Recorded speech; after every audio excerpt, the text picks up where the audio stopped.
Your mind is the key that unlocks your future. People wrongfully assume that it is an educated mind that makes advancement in life. While education gives you a fresh perspective on things, it is not the answer. Some people are so educated that they refuse to acknowledge or believe anything that doesn't fall under the umbrella of traditional education. They have a keen sense of superiority over their peers simply because of their numerous educational certificates. Don't get me wrong, education is good. I will always be a strong advocate for education. However, if one is not careful, this education can be the very thing that hinders you from making progress because it closes off your mind to other views. If your mind is strapped and stuck on a particular plane, it will be difficult for you to live your life outside the parameters set by that perspective. The education we have gotten over the years is not the only thing that closes off our minds. Our experiences as well play a very key role in that.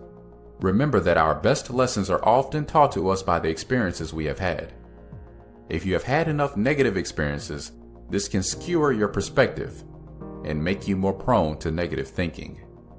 In Stoicism, negative thinking is not entirely bad, especially when you are using it to premeditate the outcomes of whatever it is you are getting yourself involved with. However, when you are constantly wielding this negativity as a defense mechanism, you shut yourself up to possibilities, opportunities, and views that could uplift you. And so, in this chapter, our objective is to find a way to open up your mind so that you can push past those things that hold you back from being the best version of yourself. An open mind is a powerful tool for transformation because then you are open to learning new things. And the new things you learn provide you with a different outlook on life in general. Clarity of perspective. Our emotions can be a strong blinding force, especially when you are going through a crisis. You are unable to see the facts and approach the problem from an enlightened position. It is possible you will keep making avoidable mistakes when your judgment or perspective is clouded by your emotions. This is why clarity of perspective is very important.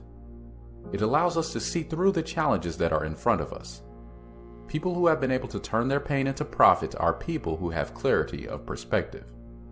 They didn't see the painful experience they had as the main defining factor in their lives. Instead, they set aside their emotions and clarified their thinking process. This allowed them to convert those painful memories into building blocks for their success. With a clear perspective, instead of seeing a problem or stumbling block, they saw an opportunity. A clear perspective allows you to see past the surface. Sometimes, things are not always what they appear to be, and to uncover its true nature, you need to be able to see past what is being displayed for you. If you are an emotional thinker, how do you train yourself to stop seeing life through your emotions?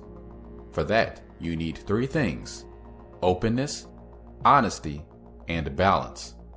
When we approach a situation, more than 90% of the time we approach it with a preconceived notion of what we think it is. This makes us closed off to any other observation that might bring us to a different conclusion. In other words, you are unable to see the problem from other perspectives. Your inability to see past your own opinion stops you from seeing the situation for what it is that clouds your perspective and leaves you trapped in what you think you know. Whenever an event happens, resist the urge to emotionally react because that also closes you off. Then, try as much as possible to figure out what the entire story is before making a decision. By keeping yourself open, you get more clarity, and it is with this clarity that you can take the right steps to resolve that situation. This brings us honesty. You have to be honest with yourself. Don't try to bend the situation to suit the narrative in your mind or make it more appealing to you. Face the situation for what it is, good or bad. Sometimes, because we are afraid or unable to accept a negative outcome, we create a story in our mind, and somehow, we believe it. Even when all the evidence is pointing to something contrary, we stick to the narrative we have made up in our heads. This can lead to negative outcomes. For example, you are in a relationship with someone who exhibits certain characteristics that should tell you this person does not love or care for you. But rather than let go of this person so that we can be free, We choose to believe in the fantasy we have made up in our heads. This can leave you trapped, and the truth is, no matter how much you delude yourself, the reality of the situation will not change. Subconsciously, you will know this, and this will deprive you of peace of mind. Teach yourself to accept the truth for what it is. From there, you can now make decisions that benefit you physically, emotionally, and mentally. Last but not least is balance. To gain a clear perspective, you need to be balanced in how you view things. You cannot be too optimistic because then you are blinded to the dangers or pitfalls ahead. Neither can you be pessimistic because then you might fail to see the opportunities masked by the challenges you face. It is good to understand both sides of the equation in equal measure and then make a rational, logical decision from there. In a previous chapter, you learned about the premeditation of evil. Put it to practice here.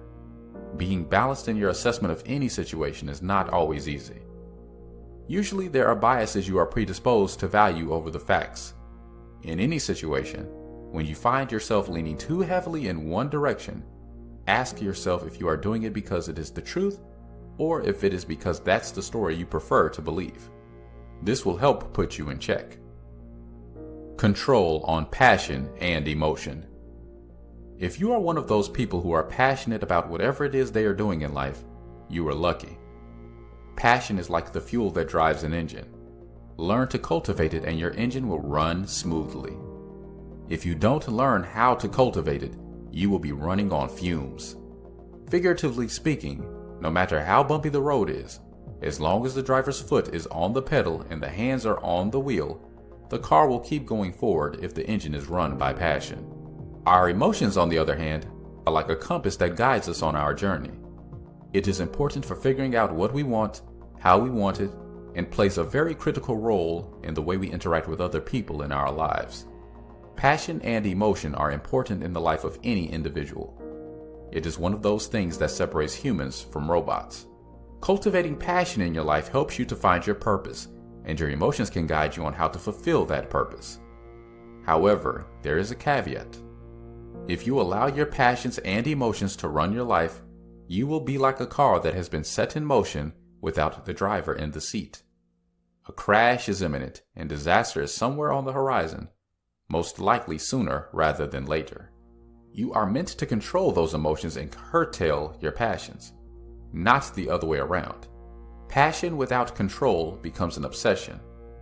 Forget what the media has painted obsession out to be. It is a destructive force because it blocks your ability to focus on anything other than what you are obsessed with.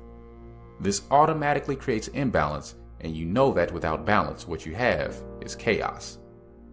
Chaos is also what happens when your emotions are controlling you. You will see enemies where there are friends, and where there is pain, you will see pleasure.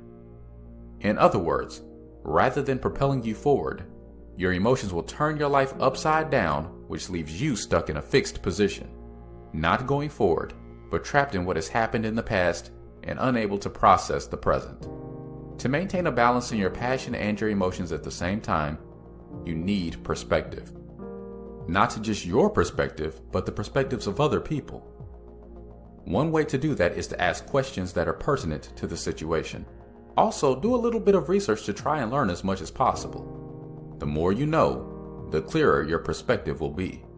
And with clarity comes control over your emotions and passions.